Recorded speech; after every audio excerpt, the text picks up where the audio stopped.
Dans le sud-ouest du territoire gambien, dans une zone frontalière avec le département de Bignona, la localité de Kanilaï, village natal de l'ex-président Diamé, a acquis, sous le régime de ce dernier, une notoriété très particulière, voire sulfureuse, au détriment de Banjul, la capitale, Serekunda, Bakau ou Brikama par exemple, des villes plus importantes dans ce pays. De Kanilaï, l'opinion étrangère a tout entendu. Dernier rempart du président déchu. Place forte inexpugnable, bref, pendant longtemps, tout a été ici, mystère, secret, avec des histoires dont on a toujours parlé et qui sont les plus invraisemblables les unes que les autres. Aujourd'hui, voici Kanilaï dans toute sa nudité. Un domaine privé de 8 km² où les éléments de la force de l'économique qui ont débarqué pour la première fois, sous la conduite du général François Ndiaye, commandant la force militaire de la CEDEAO, ont été accueillis par le général Moussa Savage, commandant de la garnison locale qui, il faut le souligner, a, dès le départ, refusé avec ses hommes de combattre contre la force ouest-africaine, affichant plutôt toute sa disponibilité à collaborer avec les nouvelles autorités gambiennes. Après un entretien avec le général Savage, le général Ndiaye a aussi rencontré des membres de la famille élargie de Yaya Jammeh avant de jeter un œil sur l'arsenal militaire dont était pourvue la garnison. Des chars T-54 et T-55 fabriqués dans l'ex-bloc de l'Est, des VRDM, véhicules de transport de troupes, un armement anti-aérien, des armes individuelles et enfin beaucoup de munitions. Selon le commandement de la force ouest-africaine, toutes ces armes de guerre vont être transférées ailleurs puisque le site sur lequel elles se trouvent est après tout un domaine privé. Et puis ce communiqué du cabinet du Premier ministre, porte-parole du gouvernement, lundi 13 février 2017, des éléments de la brigade des douanes de Saraya ont effectué une intervention dans la commune de Rosanto à la suite d'une vive altercation entre douaniers et hors-payeurs. Un coup de feu a été tiré et a atteint mortellement le nommé Yamadou Sagna. Le gouvernement regrette vivement ces incidents et condamne les actes de violence qui ont abouti à une mort d'homme. Le gouvernement présente ses condoléances les plus attristées à la famille de la victime, appelle les populations au calme, à la sérénité et les invite à laisser la justice faire son travail. En effet, suite à l'arrestation des deux douaniers mis en cause pour les besoins de l'enquête, le parquet a ouvert une information judiciaire pour faire toute la lumière sur cette affaire. Le gouvernement prendra toutes les dispositions nécessaires pour que justice soit rendue. Le ministre porte-parole du gouvernement. L'Institut sénégalais des administrateurs, ISA, a lancé son programme gouvernance d'entreprise. Il réaffirme son engagement à mettre la bonne gouvernance au service du développement de l'entreprise. L'ISA mène des actions d'information et de promotion des bonnes pratiques destinées à améliorer la performance des entreprises. Rouya Touba. Pour être performantes et compétitives, les entreprises doivent adopter de bonnes pratiques érigées en règles de gouvernance d'entreprise. La gouvernance d'entreprise, c'est le levier qui permet aux entreprises d'asseoir des décisions correctes dans leur gestion et dans leur stratégie. L'entreprise privée est le moteur de la croissance et du développement économique dans un pays. Par conséquent, quelle que soit l'importance de l'investissement public, si les entreprises privées ne prennent pas le relais pour assurer le développement et assurer la création de richesses au niveau de l'économie du pays, le développement ne peut pas être assuré. Et ce développement-là, cette croissance, cette stratégie d'entreprise doit être envisagée dans le cadre d'une bonne gouvernance des entreprises concernées. La gouvernance d'entreprise est gage d'efficacité et vecteur de croissance pour les secteurs publics et privés.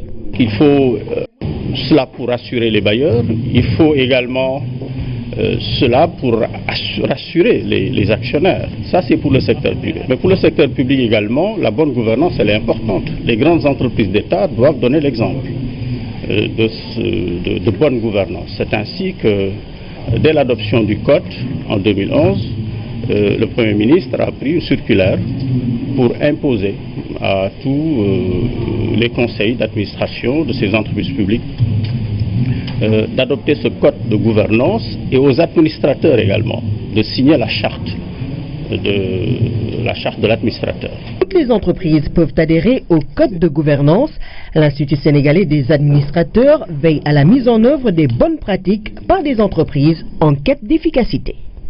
Retour sur le séjour du président Macky Sall à Dubaï. Le chef de l'État a reçu Roger Nord, directeur adjoint département Afrique du FMI. Il s'est réjoui des performances du Sénégal, aussi bien au niveau de la croissance qu'au niveau des investissements privés. Il a aussi évoqué la situation sous-régionale tout aussi bonne. Roger Nord au micro de Oumar Nying. C'était pour moi un grand plaisir et un honneur d'être reçu par Monsieur le Président de la République. Nous avons parlé surtout de la situation régionale dans le MOA, une région qui se porte bien aujourd'hui avec des taux de croissance importants, mais qui fait aussi face à des défis communs. Comment financer les investissements qui sont importants pour la croissance, comment maintenir une dette soutenable et la stabilité financière de la zone. Nous avons eu un très bon dialogue. Le Sénégal est sur une voie très positive, on le voit d'ailleurs dans la croissance qui maintenant, 2 années de suite, a été bien au-dessus de 6%, on le voit dans les investissements qui se réalisent. Et on le voit aussi dans l'investissement croissant étranger qui arrive. Et c'est bien ça dont le Sénégal a besoin. L'investissement public va devoir donner lieu à des investissements privés plus importants pour assurer une croissance soutenue et inclusive dans le futur. Roger Nord, directeur adjoint département Afrique du FMI, reçu par le président Macky Sall ici à Dakar. L'Afrique de l'Ouest détient les eaux les plus poissonneuses au monde. Les ressources halieutiques rapportent en valeur commerciale 2 milliards de dollars par an. En lançant la deuxième phase du PRAO, la Commission sous-régionale de pêche CSRP veut élargir ses capacités d'action avec l'arrivée prochaine de nouveaux pays pour booster l'économie maritime. La première phase du PRAO tire à sa fin et la deuxième est lancée à Béoumaïa. Personne ne voulait rater la photo de famille pour garder le souvenir d'une première phase qui tire à sa fin et démarrer une deuxième pour les acteurs du programme régional des pêches en Afrique de l'Ouest, PRAO. 6 années dont la coordination a été confiée à la Commission sous-régionale des pêches, CSRP. Que retenir à l'heure du bilan? Le bilan est assez positif parce que si vous prenez en compte aujourd'hui, on a constaté dans certains États bénéficiaires du PRAO du recul de la pêche INN, de l'augmentation des mises à terre. C'est un aspect assez significatif de l'expérience qui a été partagée au niveau du PRAO. Aujourd'hui, nous avons la perspective d'accueillir dans le PRAO la Côte d'Ivoire et peut-être prochainement le Togo et le Bénin. Donc l'expérience enrichissante que nous avons eue jusque-là justifie cette extension. Extension des objectifs orientés vers la réduction de la pêche illicite, de la gestion des pêches et de sa contribution dans les économies locales.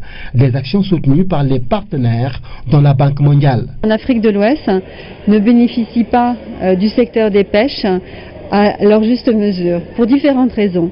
Une première raison, c'était la pêche illégale. Dans beaucoup de pays, la pêche illégale était très importante même dans le sud de l'Afrique de l'Ouest. Je pense notamment au Libéria, Sierra Leone, Guinée-Bissau, où vraiment, jusqu'à récemment, c'était des refuges pour des bateaux de pêche illégale. Une deuxième raison, c'est la mauvaise gestion des pêches.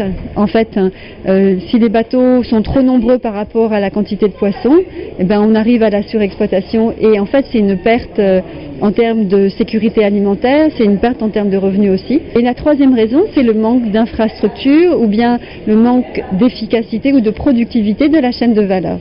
Donc c'est ces 3 raisons et c'est exactement les 3 piliers du programme régional. Les eaux des pays côtiers de l'Afrique de l'Ouest sont réputées parmi les plus poissonneuses du monde. Chaque année, la production de poissons pêchés dans les eaux ouest africaines est estimée à plus de 1,6 million de tonnes pour une valeur commerciale estimée à 2 milliards de dollars environ. Le PRAO mis en place par les pays membres de la CSRP, plus le Ghana et le Libéria, va continuer dans sa phase 2 à charrier des vagues d'espoir dans les côtes ouest-africaines. La caserne générale Mambounama Fall a abrité un séminaire international sur la radicalisation religieuse des jeunes. Une rencontre présidée par le ministre des Forces armées et qui entre dans le cadre de la célébration des 10 ans de l'école des officiers de la gendarmerie nationale. Seydina Alunfal. Creuset du savoir et de l'excellence, l'école des officiers de la gendarmerie nationale a célébré ses 10 années d'existence. Parmi les activités déroulées figure ce séminaire international, une rencontre qui a réuni d'imminentes personnalités, parmi elles des experts religieux et universitaires, des participants qui ont eu droit à une présentation de l'école des officiers de la gendarmerie nationale. Notre jeune école Léogène a jusqu'à ce jour formé au total 584 stagiaires, dont 209 élèves officiers et 375 officiers élèves provenant de 18 pays partenaires d'Afrique. Le ministre des Forces armées a présidé la rencontre qui a pour thème la radicalisation religieuse des jeunes. Le gouvernement du Sénégal demeure pour sa part convaincu que la lutte contre l'extrémisme violent requiert une coopération forte entre pays amis et ceux partageant le même espace sous-régional et régional, car les menaces asymétriques sont transfrontalières et leurs réseaux ont des connexions mondiales. Cette célébration des 10 ans de l'école des officiers de la gendarmerie nationale a débuté ce 12 février. Elle prendra fin ce samedi 18. 2 milliards 32 millions de francs CFA, c'est le montant mobilisé pour la modernisation des daras modernes au Sénégal. Au total, 64 daras seront construits. La cérémonie de lancement a eu lieu à Kolda, au quartier Medina Sherif. Massamba Tchana. Voici le premier coup de truelle qui symbolise la construction des 64 daras modernes initiés par le président de la République et financés par la Banque islamique de développement. Dans le Fouladou, 8 daras modernes seront construits. 1 à Medina Yoro Foula, 3 à Velingara et 4 dans le département de Kolda. Cette cérémonie entre dans le cadre plus général du programme de modernisation des daras, initié par son Excellence le président de la République, le président Macky Sall, qui après l'évaluation du PDF, du programme décennal de l'éducation et de la formation, qui a couvert la période 2000-2011, a noté qu'il y avait encore des défis à relever dans le secteur de l'éducation, notamment le défi de la diversification de l'offre éducative. Nous n'avons nul doute que cette école, une fois achevée, sera ce lieu d'épanouissement que nous souhaitons tous pour nos enfants. C'est pourquoi le khalife général de la famille chérifienne, préoccupé par le rayonnement des foyers religieux, vous demande, monsieur le ministre, d'être son porte-parole auprès de son Excellence, monsieur Macky Sall, de la Banque islamique de développement et de tous les autres partenaires pour les transmettre les sincères remerciements de l'ensemble de la communauté musulmane. À Kolda, la cérémonie de pose de la première pierre du Dara moderne non public a réuni toute la communauté religieuse, les autorités administratives et coutumières. Le choix porté sur la famille Aïdara du quartier de Medina Sherif n'est pas fortuit. C'est une coïncidence, mais en réalité, ça n'est pas une. Parce que quoi de plus normal, quoi de plus compréhensible qu'on pose la première pierre du projet de construction d'un Dara, d'une école coranique, chez le petit-fils sur qui le Coran est descendu, avec le mot Iqra. C'est pour nous un signe de Dieu que ce projet du président Macky Sall est un projet béni et qu'il va produire les résultats escomptés. La dernière étape de cette tournée a été consacrée à la visite auprès du Khalif Tcherno Aliou Thiam du village de Medina El Hadj, situé à environ 17 km de Kolda. Devant une foule de talibés venus assister à la ziara annuelle, le marabout a prié pour un espace scolaire apaisé et un Sénégal prospère. Modernisation des Daras, 64 vont être construits pour un montant de 2 milliards 32 millions de francs CFA. Nous parlons de ces quartiers résidentiels dans le cadre de la série sur l'habitat. Les standings des quartiers résidentiels ont beaucoup changé. Point E garde certes ses habitations, mais le quartier devient de plus en plus une zone d'affaires avec la présence de plusieurs écoles et entreprises à Sacré-Cœur. L'image commence à renvoyer à celle d'un quartier populaire. Seul Fan Résidence semble maintenir son statut. Le quartier reste calme et bien sécurisé. Le sort des quartiers résidentiels, c'est un reportage de Pabouna Tchaoua. Des rues désertes, un calme plat, peu d'activité humaine. L'ambiance d'un quartier résidentiel. Ces lieux sont presque un refuge pour une certaine catégorie sociale. Ici, à Fan Résidence par exemple, les villas sont occupées par des autorités venues chercher la tranquillité et la discrétion. Il n'y a que des patrons qui habitent ici ou bien des professeurs. Ouais, le calme. C'est un quartier vraiment calme. Dans les rues, les agents de sécurité sont plus présents que les riverains, ce qui indique que le quartier est fortement sécurisé. Sur 100, ils ont au maximum 97 à 98% de sécurité. C'est cerné par des gens qui s'y connaissent. Ils ont duré ici dans ce quartier-là. Au point E, le constat est différent. Les rues sont plus animées et les villas ont été transformées en commerce ou école de formation. Le coin est plutôt devenu un véritable quartier des affaires. Depuis 88 ba légui maa ngi fi mais vraiment ni meloon bu njëkk par rapport ak légui changé na bu baax a baax. Je vis dans ce quartier depuis 1988. Il y a eu beaucoup de changements. Plusieurs propriétaires ont décidé de vendre leur maison et d'autres se sont lancés dans la location. C'est pourquoi tout a changé ici. Avant, c'était pas du tout la même chose. Il y avait le calme et la sécurité. Il y a les habitants du point, et sinon il y a les écoles, les entreprises qui sont là, mais il n'y a pas quand même de gens qui sont venus habiter carrément, non. C'était les habitants auparavant, et maintenant il y a les entreprises. Donc les gens habitent maintenant avec les entreprises. Des transformations qui ont beaucoup altéré la vie des résidents. C'est un grand problème pour nous, parce qu'on est dans le quartier. On sait que, par exemple, le quartier est en train d'être construit, mais en sachant que au niveau du tuyauterie par rapport à la SONES consort, ça commence à avoir des problèmes. À Sacré-Cœur, le décor n'est pas plus reluisant. Difficile de trouver les traces de l'ancien quartier résidentiel. Ici, l'on parle plutôt de l'influence négative de l'ancien standing de vie sur les jeunes. Il y a plus de jeunes, si vous regardez dans les quartiers résidentiels, ce qu'on appelle les SICAB, les HLM, regardez. Si vous faites les statistiques, les jeunes chômeurs sont plus nombreux que les vieux retraités. Mais attends, il y a un problème. Et comment gérer cette situation-là? C'est qu'il n'y a pas une philosophie qui accompagne ce niveau de standing. Fan Résidence, point E, Sacré-Cœur, d'anciens quartiers huppés de Dakar qui, aujourd'hui, ont du mal à tenir leur statut de zone résidentielle. Ces zones ont perdu de leur tranquillité et de leur calme, et conséquence, la haute classe sociale a tout simplement déserté. Avoir une maison à Dakar ne fait plus rêver. L'assiette foncière de la capitale s'est beaucoup rétrécie. Les populations s'en sont rendues compte. Du coup, elles jettent leur dévolu sur de nouvelles destinations où l'habitat social est en plein essor. Diamniadio, Bambilor, Nyarirat ou Tiawanpeul zoom sur ces nouveaux lieux de résidence avec Ibrahim Andong. Une zone, deux types d'habitat. Les Niayes. D'un côté, les habitations traditionnelles résistent encore à l'usure du temps. D'un autre, de nouveaux bâtiments sortent de terre. L'image des belles cités.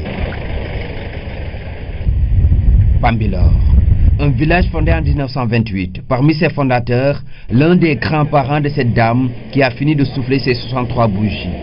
Au début, Bambilor n'était pas populaire. Parce que nous avons presque des dizaines d'habitations. Mais maintenant, Bambilor grandit.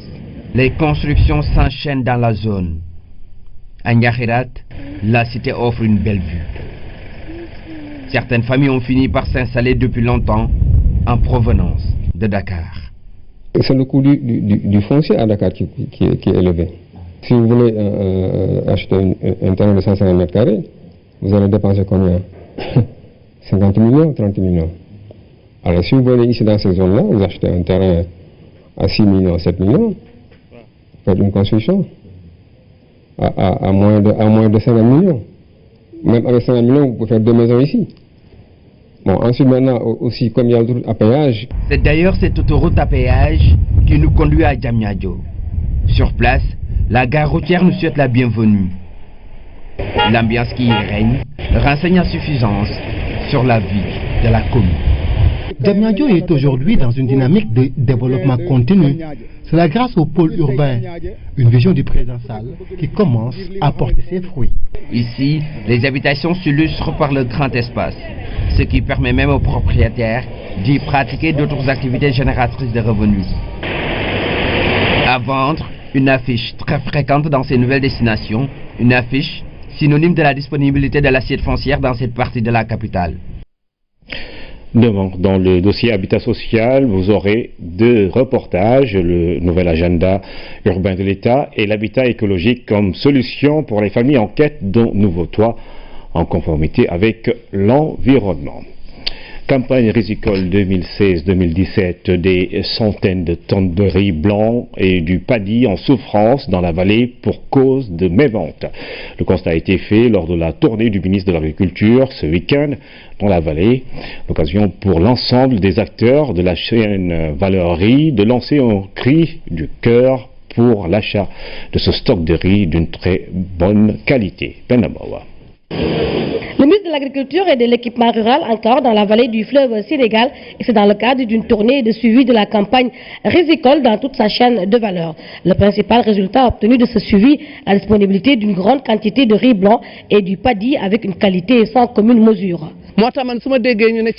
Je suis étonné d'entendre dire qu'il n'y a pas de riz. Non, nous avons du riz en quantité et du riz en qualité. La quantité de riz transformé est énorme. Nous n'avons plus d'espace pour stocker le riz.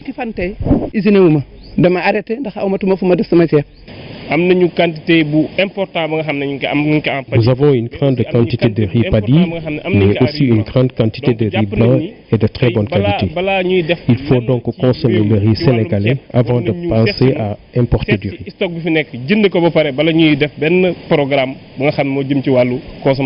Autre lieu au même décor, c'est-à-dire un stock d'une centaine de tonnes destiné toujours à la consommation, mais qui n'arrive pas à trouver acquéreur. Nous avons eu 750 tonnes de riz blanc et plus de 6000 tonnes de riz paddy qui sont déjà en souffrance ici, dans la vallée. Monsieur le ministre, que vous n'écoutiez pas les saboteurs qui font tout pour saboter vos efforts et les efforts du président de la République. Nous, producteurs, nous sommes derrière vous, nous sommes derrière le président de la République avec ses efforts et Inch'Allah, ces objectifs, nous allons l'atteindre. Actuellement, il y a plus de 500 tonnes de riz blanc non vendues et 2500 tonnes de riz paddy non encore transformé. Cela pose véritablement problème. Au vu de tout cela, l'on peut donc affirmer que du riz de qualité existe bel et bien au Sénégal. Il faut cependant relever le défi de la commercialisation. Le gouvernement va prendre toutes les dispositions pour que le riz que vous avez produit et transformé dans d'excellentes conditions trouve acquéreur et que notre pays tende résolument vers l'autosuffisance risicole qu'on devrait même appeler l'indépendance risicole. Et enfin, les questions agricoles sont des questions nationales. Nous voulons assurer notre dignité, davantage de dignité en produisant ce que nous mangeons. Alors, que chacun joue sa partition. En tout cas, le gouvernement fera tout pour vous accompagner. Et Dr Papa Blaisek d'ajouter qu'il faut maintenant se mettre au travail car tous les facteurs sont réunis pour relever le défi. Jadis fleuron de l'activité économique en Casamance, la société du domaine industriel de Ziguinchor, Sodizi, est dans une situation peu reluisante. Avec 13 entreprises implantées lors de sa création, rares sont celles qui fonctionnent encore. Aujourd'hui, la Sodizi a besoin d'un nouveau souffle pour exploiter pleinement les potentialités de cette partie du sud du pays. Moussa Mané. Une vue aérienne nous renseigne sur l'état des lieux du domaine industriel de Ziguinchor. Bâti sur une superficie de 3 hectares, ici règne un calme précaire. Elles étaient 13 entreprises implantées lors de la création de la Sodizi en 1975. Des unités industrielles choisies sur la base des potentialités économiques de la région. Le gouvernement du Sénégal a voulu mettre en place cette politique en créant une structure qu'on appelle la SONEPI, Société nationale d'études et de promotion industrielle, qui était chargée de procéder à l'implantation des domaines industriels dans tout le Sénégal. Les entreprises avaient bénéficié d'un encadrement de la part de la SONEPI, l'ancienne Société nationale d'études et de la promotion industrielle, pour leur permettre de jouer pleinement leur rôle. Mais aujourd'hui, beaucoup ont mis la clé sous le paillasson. Ces entreprises ont été initiées et sensibilisées à la bonne direction de l'entreprise. La fabrique de savon du GIE Guirassy fait partie des rares unités qui refusent l'agonie. Créée par ce titulaire d'une maîtrise en physique-chimie, Sankoum Guirassy avait monnaie son savoir en Côte d'Ivoire. 10 ans après, il s'installe ici dans l'espoir de contribuer à la création d'emplois. Si vous regardez tout autour de nous, ici, les Casassais ou bien les Sénégalais qui sont là, ça ne dépasse pas 2. Je suis le seul qui a créé ici une entreprise industrielle. Il y a soit des Libanais ou bien des Européens qui ont de grosses entreprises ici. Eux, ils viennent avec des gros moyens, ils s'installent. Mais les Sénégalais qui sont là, ils ont soit des ateliers, comment dirais-je, de mécanique générale, des ateliers de menuiserie. C'est pas ça, quoi. Mais nous voulons quand même avoir des Casamançais, des Sénégalais comme nous, qui vont créer de véritables industries pour pouvoir créer des centaines d'emplois. C'est ça qui peut avancer cette région-là. D'autres unités alimentaires résistent encore. C'est le cas de l'unité de fabrique de glace.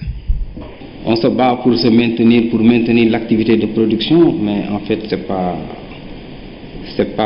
facile. Parmi les difficultés évoquées, l'accès au financement et aux ressources constitue la principale difficulté. La vétusté des installations, la concurrence déloyale. Ici, c'est à peine si on arrive à assurer la production journalière. Les possibilités d'extension qui vont permettre d'augmenter un salaire encore entre 16 et 17 entreprises sur une superficie annuelle d'au moins 500 mètres carrés. Mais aussi, le domaine a besoin de réhabilitation. Réhabilitation puisque le domaine s'est construit crucial. Il y a des bâtiments un peu vétustes qu'il faut réhabiliter. Dans les temps, on avait créé ce qu'on appelle l'APROSI. L'APROSI était venue ici pour faire un investissement, pour faire des locaux pour les investisseurs. Mais après, on n'en a plus parlé, on n'en a plus rien vu. Et les surfaces même sont là, et ça n'a jamais vu le jour. Franchement, on déplore ce fait-là. Parce qu'il y a beaucoup de jeunes qui aimeraient investir, créer des emplois, créer des entreprises de la création, mais ils ne peuvent pas trouver de locaux adéquats. Et un accompagnement par la loi 77/90, c'est-à-dire qui les exonère pendant 7 ans à 8 ans de ce qu'on appelle l'impôt sur le BIC et de la patente. Aujourd'hui, les responsables et les entrepreneurs se posent la question sur l'avenir de ce domaine industriel. Et pourtant, à côté, des générations entières sont en train d'être formées aux différents métiers dans l'espoir d'obtenir un jour un emploi ailleurs, et pourquoi pas ici. Et puis, dans le cadre de la réhabilitation de certains sites industriels, le ministre de l'Industrie et des Mines, Aly Ngouille Ndiaye, était ce matin à l'ex-Solida et ex-Sonepi. Nous reviendrons avec notre reporter sur les temps forts de cette visite. Dans l'actualité internationale de ce mardi, nous parlons de la République démocratique du Congo, des États-Unis et de la Turquie, mais également de la Côte d'Ivoire, où le gouvernement ordonne les forces de l'ordre de libérer les 6 journalistes arrêtés. Anaïs Nyanyamane. En Côte d'Ivoire, 6 journalistes ont été arrêtés et incarcérés pour fausses informations lors des récentes mutineries de soldats.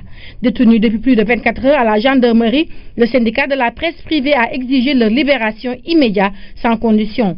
Les autorités leur reprochent d'avoir diffusé de fausses nouvelles de nature à inciter les soldats à la révolte. Le gouvernement a ordonné cet après-midi leur libération. En République démocratique du Congo, 8 personnes soupçonnées d'appartenir à une secte politico-religieuse ont été blessées lors des heurts avec les forces de l'ordre. Selon la police, 22 personnes ont été interpellées après ces affrontements. Le service d'information des forces de l'ordre d'ajouter que l'opération de la police contre des miliciens est toujours en cours. Aux États-Unis, le Conseil à la sécurité nationale du président américain Donald Trump a démissionné. Michael Flynn est mis en cause pour des contacts inappropriés avec la Russie. Dans sa lettre de démission, il a reconnu avoir par inadvertance trompé plusieurs personnes avec des informations incomplètes. En Turquie, 200 personnes se sont rassemblées sous la haute surveillance policière. Devant une faculté de droit à Istanbul, ils protestent contre les récents limogeages de professeurs d'université et de fonctionnaires. Pour rappel, depuis le coup d'État manqué du 15 juillet dernier, 41 personnes ont été arrêtées en Turquie. Et puis ce communiqué de l'ambassade d'Israël à Dakar, tient à préciser que le gouvernement israélien n'a pris aucune décision officielle relative à la rupture définitive des relations diplomatiques israélo-sénégalaises. Les services de l'ambassade d'Israël à Dakar restent toujours ouverts. Le gouverneur de la région de Louga a organisé une randonnée pédestre pour marquer le démarrage des journées sportives régionales, une occasion pour sensibiliser les populations sur les bienfaits du sport. Le gouverneur compte institutionnaliser ces journées sportives. Alors on se penche, allez hop, ceux qui est tous sur place. Après une bonne séance d'échauffement, les randonneurs s'élancent sur un circuit à travers les artères de la ville. Les autorités ont participé à la randonnée. Celle-ci est l'une des activités phares des journées sportives régionales. Nous comptons faire de ces journées un rendez-vous sportif régional annuel et donc les perpétuer en vue donc d'appeler les populations à faire du sport vraiment donc une habitude, afin de lutter contre les maladies donc dues à la sédentarité. Ils étaient nombreux à faire le tour de la ville. L'objectif, encourager les populations à pratiquer le sport pour préserver leur santé. La deuxième journée sera d'ailleurs consacrée à une causerie sur les vertus du sport. Il y aura aussi des causeries sur la pratique du sport, mais aussi des causeries sur comment faire pour donner les premiers soins à quelqu'un qui est victime d'une attaque cardiaque. Partout où les randonneurs sont passés, les populations sortent pour écouter le message véhiculé. Ce n'est que le début de la sensibilisation sur les bienfaits du sport. Et le gouverneur de la région de Louga reste convaincu que la mobilisation sera plus forte au prochain rendez-vous. Djibril Samb est l'heure gagnant du jeu SMS Cannes 2017. Il a remporté la belle voiture 4x4 et a reçu les clés de son véhicule des mains du directeur général de la RTS, Racine Talla. Hamidou Diop. Voici l'heureux gagnant du jeu SMS Cannes 2017 sur la RTS. Djibril Samb, habitant de la Médina, est tout sourire dans son véhicule. J'avais juste joué par passion de l'équipe nationale. Si vous voulez bien, c'est l'équipe nationale qui m'avait motivé de jouer. Parce que dans l'espoir qu'on allait aller très loin, avoir même la coupe, pourquoi pas. Donc vous ne vous attendiez pas à gagner la voiture? Non, tu sais, c'est pas un jeu de hasard. Mais du moment que je connais pas mal de trucs dans le foot, parce que moi je suis footballeur, je connais le ballon. Bon, donc je pouvais faire la balance avec intuition de savoir quelle équipe qui va gagner. Le tirage au sort a eu lieu à l'occasion d'une émission spéciale Galaxy Sport, émission qui revenait sur la participation du Sénégal à la Coupe d'Afrique des Nations, une CAN qui avait aussi la présence de nombreux sponsors. Comme vous avez été plus sportif que lui, il disait qu'il voulait gagner parce qu'il est homme d'affaires. Vous disiez qui gagne, c'est Dieu.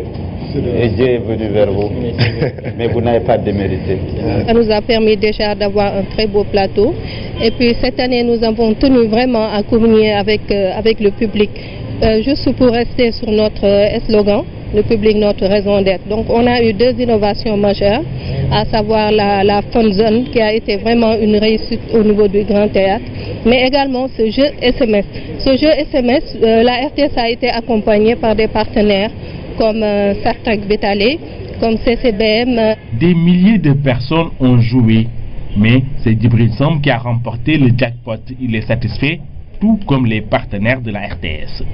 Et nous avons été très satisfaits, surtout de la visibilité de nos produits. Par exemple, durant toute la Coupe d'Afrique des Nations, pratiquement Aujourd'hui, nous, par exemple, au niveau de l'entreprise, on voit les résultats. Parce qu'il ne se passe pas un jour où on ne reçoit pas entre 5 et 10 clients qui viennent demander spécialement ce véhicule-là. Sabah, l'autre finaliste, a lui gagné le billet d'avion Air France. Attachez vos ceintures, hein, messieurs. Je vous envoie dans un monde où l'amour est roi. La planète Eros, ce jour, c'est la Saint-Valentin. Avec ce constat, l'amour n'a pas d'âge, ni de frontières, ni de race, ni de couleur. Et la preuve par ce couple mixte qui vit un amour traditionnel, mais somme toute éternel. Léon et Juliette Manga, un jeune couple français et sénégalais qui habite à Ziguinchor. Ils ont bien voulu nous ouvrir leurs portes et partager avec nous leur vécu quotidien. Kaltom Gaye. Abouti à un grand amour, c'est ainsi que l'on peut résumer l'histoire d'amour qui existe entre Léon et Juliette. Une rencontre, un mélange de cultures, ce couple illustre parfaitement l'adage qui dit que l'amour n'a pas de couleur. On était des amis depuis 2006 jusqu'en 2015. C'est là où tout a commencé. Bon, c'est vrai, on s'est connus il y a très longtemps parce que moi je venais en vacances chaque année pendant 2 semaines ou 3 semaines. Après, donc du coup, je revenais 15 jours, 3 semaines, je repartais pendant 1 an, je revenais. Donc on s'est rencontrés en 2006, on se revoyait chaque année. Bon, en tant qu'amis, parce que moi je venais que 2 semaines ou 3 semaines. Et c'est quand je suis venue habiter à Ziguinchor en 2015 qu'on s'est revus. Là ça faisait 4 ans qu'on s'était pas vus parce que j'étais pas revenue. Et on s'est recroisés et puis on a pris contact et puis après voilà, on est sortis ensemble et puis voilà, jusqu'à présent qu'on est mariés.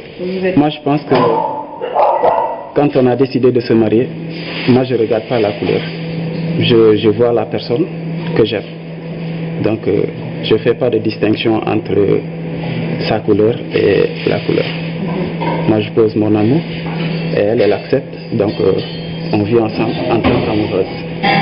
Rencontrés chez eux à Koloban, un des quartiers de Ziguinchor, ils ont bien voulu nous ouvrir leurs portes, nous parler de leur vécu, un quotidien qui ne manque pas de piquant. Des fois je suis un peu, pas jaloux, mais un peu énervé parce que les hommes ils ne lâchent pas.